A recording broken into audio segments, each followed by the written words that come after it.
એક breaking news મળી રહ્યા છે। સેમ પિત્રોડા પર સીઆર પાટીલનો પલટવાર। કોંગ્રેસને હંમેશા લૂંટવાની આદત છે।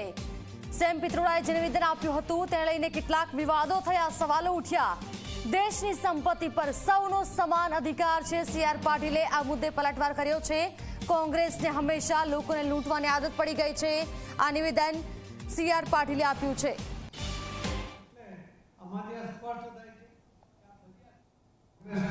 એક નેતાના સલાહકાર અને એના પિતાના પણ સલાહકાર રહ્યા છે એવા સામ પિત્રોડા કે જે કોંગ્રેસ ઉપર હાવી છે, એમના વિચારોને લાદવામાં પણ હાવી રહી છે અને એમના વિચારો એમણે પ્રગટ કર્યા છે અને કોંગ્રેસ પણ એમાં સીધા ઇન્વોલ્વમેન્ટ એનું દેખાય છે કે આ દેશની અંદર કોઈ એક વ્યક્તિ જે આખી જિંદગી મહેનત કરે, જે કમાણી કરે, એ પોતાના માટે પણ કરે, પોતાના બાળકો માટે પણ કરે। એટલે વર્ષોથી આ સિસ્ટમ છે કે કોઈ પણ વ્યક્તિ એ જ્યારે આ દુનિયામાંથી વિદાય થાય, એ મૃત્યુ પામે, ત્યારે એની તમામ સંપત્તિ એના વારસદારોને મળતી હોય છે।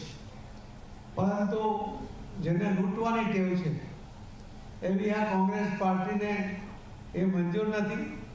એમને તો એમાં પણ ભાગ જોઈએ છે અને એટલા જ માટે એમનો જે વિચાર એમણે પ્રગટ કર્યો એના કારણે આખા દેશમાં હલચલ છે કે સામાન્ય વ્યક્તિ પણ જે રાત દિવસ મહેનત કરીને કમાણી કરશે, એ કમાણીમાંથી આ કોંગ્રેસની સરકાર જો આવે તો 55% જેટલો હિસ્સો એ પોતે ટેક્સ તરીકે લઈ લે અને કોને આપે?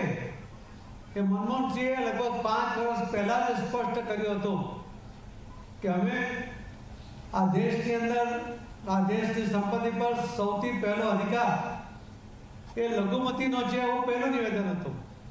પણ એમાં સ્પષ્ટતા નહોતી એટલે ફરી એમણે આ લઘુમતીની સ્પષ્ટતા કરતું બીજું નિવેદન કર્યું કે આ દેશની સંપત્તિ પર સમુદાયને ખુશ કરવા માટે આવા નિવેદન કરીને, આવા નિયમો બનાવીને એની સંપત્તિને લૂંટી લેવાનો જે કોંગ્રેસનો પ્રયત્ન છે, આખા દેશમાં એના કારણે હાહાકાર મચી ગયો છે।